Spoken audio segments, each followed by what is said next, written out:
নমস্কাৰ প্ৰাইভেট আসাম কেৰিয়াৰৰ নতুন এটা ভিডিঅ'ত স্বাগতম জনাইছো সকলোকে চেনেললৈ যদি প্ৰথমবাৰ আহিছে সাবস্ক্ৰাইব কৰি ল'ব ৰেগুলাৰ জবৰ আপডেটসমূহ আপোনালোকে ইয়াৰ পৰা ফ্ৰীতে পাই থাকিব আৰু আপোনালোকে খালি চাই এপ্লাই কৰি গলে হ'ল কোনো পইচা দিব নালাগে কাকো আজিও ভ্যাকেন্সি আহিছে আজি আপোনালোকৰ বেংকৰ পৰা ভ্যাকেন্সি আহিছে আৰু ভিডিঅ'টো থাম্বনেল দেখি আপোনালোকে হয়তো গম পাইছে কোনটো বেংকৰ পৰা আহিছে মই দেখুৱাই আছো গোটেইখিনি ডিটেইলছ চাই যাব আজি আপোনালোকৰ ভ্যাকেন্সি আহিছে এক্সিস বেংকৰ পৰা এক্সিস বেংক জানে সকলোৱে ইয়াতে পোষ্ট আহিছে আপোনালোকৰ এক নম্বৰতে পোষ্ট আহিছে ব্ৰাঞ্চ ৰিলেশনশিপ অফিচাৰ ইয়াতে সব লিখা আছে ফ্ৰেছাৰৰ কাৰণে সো কোনোবাই যদি বেংকত জব কৰিম বুলি ভাবিছে আৰু বহুতে মেসেজ কৰে আৰু কমেন্টও কৰে বেংকৰ ভ্যাকেন্সি লাগে বুলি সো আজি ভ্যাকেন্সি আহিছে আৰু ফ্ৰেছাৰৰ কাৰণে আহিছে সো এইটো এটা ভাল সুবিধা আপোনালোকে পাইছে এপ্লাই কৰিব সোনকালে ইয়াতে কোনো ধৰণৰ এক্সপেৰিয়েন্স বিচৰা নাই ফ্ৰেছাৰ হলো এপ্লাই কৰিব পাৰিব ইয়াতে দিয়া আছে আৰু লোকেশন হ'ব আপোনালোকৰ তেজপুৰ হ'ব লোকেশন তেজপুৰ হলো আপোনালোকে গুটে অল ওভাৰ আসামৰ পৰা এপ্লাই কৰিব পাৰিব খালি আপোনালোকৰ পোষ্টিং লোকেশনটো হেতু হ'ব তেজপুৰ ইয়াতে কোৱালিফিকেশন গ্ৰেজুৱেচন নহলে পোষ্ট গ্ৰেজুৱেচন থাকিলে হৈ যাব বেংকৰ ভ্যাকেন্সি মিনিমাম গ্ৰেজুৱেচন থাকিব লাগে আৰু এইটো পোষ্টৰ আপোনালোকৰ কিছুমান ৰোলছ এণ্ড ৰেসপন্সিবিলিটি থাকিব মই আগতেও কৈছো আজিও কওঁ ইয়াতে আপোনালোকৰ ভিডিঅটো পজ কৰি ল'ব পজ কৰি লৈ কিনে এই ইম্পৰ্টেন্ট পইণ্ট বিলাক এটা এটাকে পঢ়ি যাব কাৰণ আপোনালোকে জব এটা এপ্লাই কৰি আছে যেহেতু জবটোৰ কি কাম হ'ব কি আপোনালোকৰ ৰেসপন্সিবিলিটি হ'ব সেইখিনি জনাটো আপোনালোকে দৰকাৰ গতিকে এইখিনি আপোনালোকে পঢ়ি চাই ল'ব মই পঢ়ি দিলে ভিডিঅটো বেছি দীঘল হৈ যায় গতিকে মই ইমান পঢ়ি নেদিও আপোনালোকে নিজে ভিডিঅটো পজ কৰি ল'ব আৰু পঢ়ি ল'ব এটা এটাকে তলত আপোনালোকৰ কি ৰেসপন্সিবিলিটিজ কিনো আছে তো এইখিনিও পইণ্ট ওয়াইজ আপোনালোকে এবাৰ পাৰিলে পঢ়ি চাব যদি পাৰে পঢ়ি চাব পঢ়ি চোৱাটোৱে ভাল মোৰ মতে মই 2 নম্বৰ পোষ্টটো দেখুৱাই দিম এইবোৰ মই এতিয়া পঢ়ি নেদু আৰু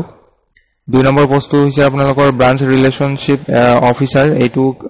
ওপৰটো ভ্যাকেন্সি আৰু এইটো ভ্যাকেন্সি একে হয় কিন্তু ওপৰটো ফ্ৰেছাৰৰ কাৰণে আছিল আৰু এইটো এক্সপেৰিয়েন্সৰ কাৰণে হয় ইয়াতে দিয়া আছে এক্সপেৰিয়েন্স থাকিব লাগিব এইটো পোষ্টৰ কাৰণে আৰু ইয়াতে লোকেশন ভালেগিটা আছে ডিব্ৰুগড় তামুলপুৰ মানকাছাৰ গুৱাহাটী শিলচৰ জোৰহাট দিছপুৰ এইগিটা লোকেশন হ'ব আৰু কোৱালিফিকেশন একে হয় ওপৰৰ নিচিনা গ্ৰেজুৱেচন থাকিলে মিনিমাম এপ্লাই কৰিব পাৰে আৰু ইয়াতো ৰোলছ এণ্ড ৰেসপন্সিবিলিটি কিছুমান থাকিব পইণ্ট ওয়াইজ দিয়া আছে আপোনালোকে পঢ়ি যাব ভিডিঅ' পজ কৰি সো মই এতিয়া 3 নম্বৰ যেটো পোষ্ট আহিছে হেতুলে গৈছো হেতু হল আপোনালোকৰ ভাৰত বেংকিং পোৰ্টফোলিও মেনেজাৰ পোষ্ট হয় ইয়াতে আপোনালোকৰ এইটো জবৰ লোকেশন হ'ব গুৱাহাটী দিছপুৰ ইয়াতো কোৱালিফিকেশন গ্ৰেজুৱেচন থাকিব লাগিব মিনিমাম আৰু ইয়াতো কিছুমান ৰোলছ এণ্ড ৰেসপন্সিবিলিটি আছে এখিনি পঢ়ি যাব পইণ্ট ওয়াইজ সো বেংকৰ এই পোষ্ট কিটাত এপ্লাই কৰিবৰ কাৰণে আপোনালোকৰ ভিডিঅ'টোৰ ডেসক্ৰিপচনত যাব ডেসক্ৰিপচনত গৈ তাত লোকেশন ওয়াইজ আপোনালোকৰ এপ্লাই লিংক দিয়া থাকিব আপোনালোকে তাতে এপ্লাই লিংকত ক্লিক কৰিব ক্লিক কৰাৰ পিছত আপোনালোকক বেংকৰ যেটো ওয়েবসাইট আছে তাতে ৰিডাইৰেক্ট কৰা হ'ব আৰু তাৰে পৰা আপোনালোকে নিজৰ ডিটেইলছ খিনি ফিল আপ কৰি কিনে আপোনালোকে এপ্লাই কৰি ল'ব তাৰ লগতে মই আৰু এটা আপোনালোকক কথা জনাই দিও যে এপিডিসিএল ৰ পৰাও ভ্যাকেন্সি আহিব নতুনকৈ 5000 ভ্যাকেন্সি আহিব তাৰে নোটিফিকেশন এখন আহিছে মই হেতু নোটিফিকেশন আপোনালোকক দেখুৱাই দিছো এতিয়া এইটো হল নোটিফিকেশন এটো ইয়াতে দিয়া আছে চাইলক APDCL recruitment 2024 apply for 5000 post in Assam APDCL এটো আপোনালোকৰ department power department Assam organisation APDCL মা কলো এক্সাম কন্ডাক্ট কৰিব এসএলআৰসিএ আৰু পোষ্ট ইয়াতে আপোনালোকৰ কি থাকিব অফিস কাম ফিল্ড এসিস্ট্যান্ট ড্ৰাইভাৰ সহায়ক এইবিলাক পোষ্ট থাকিব আৰু টোটাল ভ্যাকেন্সি ইয়াতে 5000 আছে ইয়াতে দিয়া আছে আৰু কোৱালিফিকেশন আপোনালোকৰ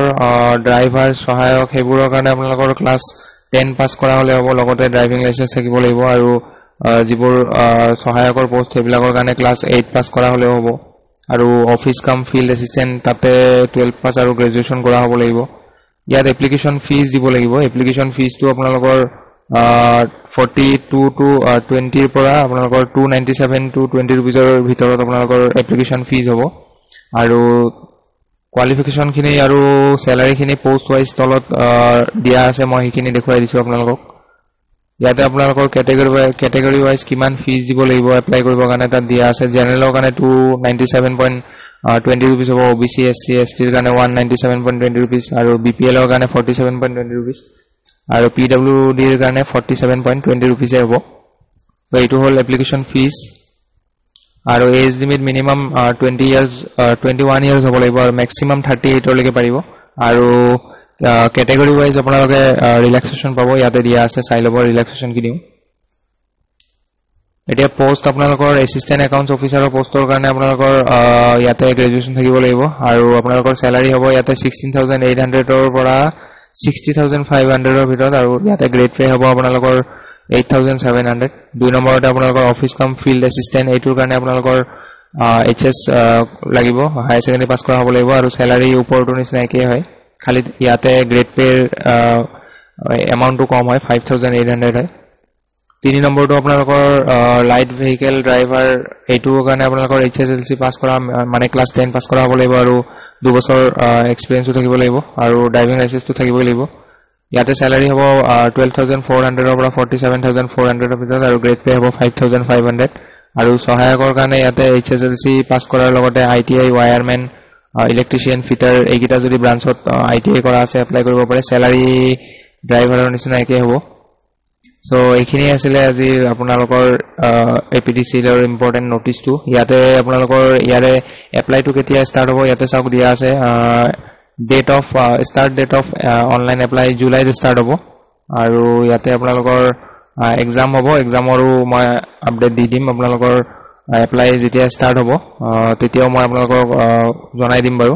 সো আজিলৈ ভিডিওটো এইখিনি আছিল সো ভিডিওটো ভাল পালে লাইক এটা কৰি দিব সো আজিলৈ আহো ধন্যবাদ